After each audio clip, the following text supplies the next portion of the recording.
पेशेवर थप्पड़ क्या है? पेशेवर मास्टर को मौके पर ही सेवानिवृत्त होने के लिए मजबूर किया आज। यह सुंदरी बबल मास्टर को चुनौती देना चाहती है। गुरु ने अपना पूरा जीवन बिताया, तभी मैं बुलबुले उड़ाने की स्मृति श्रृंखला में निपुण हो सकता हूँ। सबसे पहले गुरु ऊपर आता है। रॉसर का पहला अनुभव एक साधारण अनुभव था।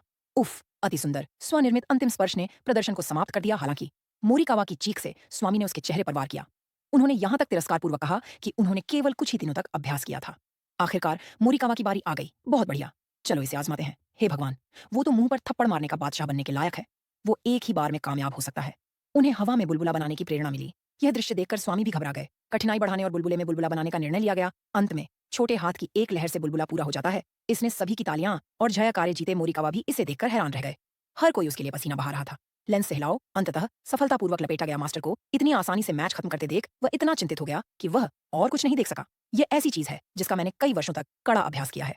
अप्रत्याशित रूप से मोरिकावा को अपने पहले प्रयास में ही सफलता मिल गई। अपने चेहरे पर तमाचा महसूस करते हुए गुरु ने एक बार फिर कठिनाई उठाई। उसने अपने बाएं हाथ में पटाखा फोड़ दिया। फिर अपने दाहिने हाथ से उसने हाथ हिलाया। दोनों बुलबुले जादुई ढंग से और सहजता से एक दूसरे में विलीन हो गए। अंत में ट्यूब लें और बुलबुले पर फूंक मारे। स्क्रीन पर छाए छोटे छोटे धुएं के गोले वाकई खूबसूरत हैं। यह केवल कुछ बुनियादी अनुभव से ही पूरा किया जा सकता है। क्या वह चेहरा थप्पड़ मारने वाले राजा के रूप में सफल होंगे? ओह, अभिमानी गुरु ने कहा कि मोरिकावा इसे कभी पूरा नहीं कर पाएगा।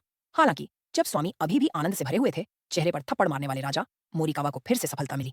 हतप्रभ स्वामी इस वास्तविकता को बिल्कुल भी स्वीकार नहीं कर सके। मैं तो यकीन ही नहीं कर पा रहा कि मोरिकावा पहली बार बुलबुले उड़ा रहा है। अपनी प्रतिष्ठा बचाने के लिए उस्ताद ने अपनी चित्रकला कौशल का उपयोग करने का निर्णय लिया। उन्होंने यहां तक धमकी दी कि यदि उन्होंने अपनी नौकरी छोड़ दी तो वे उसी समय सेवानिवृत्त हो जाएंगे और उनके शिष्य बन जाएंगे। मास्टर ने लगातार 2 बड़े बुलबुले उड़ाए। बुलबुला कनेक्शन स्थिति पर 9 और छोटे बुलबुले उड़ाएं। अंत में बीच में थोड़ा धुआं उड़ाकर एक सुंदर लालटेन का आकार बना लें। हालांकि सबसे आश्चर्यजनक बात यह है कि यह लालटेन घूम भी सकती है। गुरु ने कहा कि उन्होंने इस कौशल का अभ्यास 30 वर्षों से अधिक समय तक किया है। तो क्या इस बार भी मोरिकावा सफल हो पाएंगे? हालांकि जब मोरिकावा सफल होने ही वाला था, असफलता देखकर मास्टर मोरिकावा अपनी हंसी रोक नहीं सके। हालांकि वह जितना अधिक मुस्कुराएगा, उतना ही अधिक उसके चेहरे पर थप्पड़ पड़ेगा। मोरिकावा ने अपने दूसरे प्रयास के लिए खुद को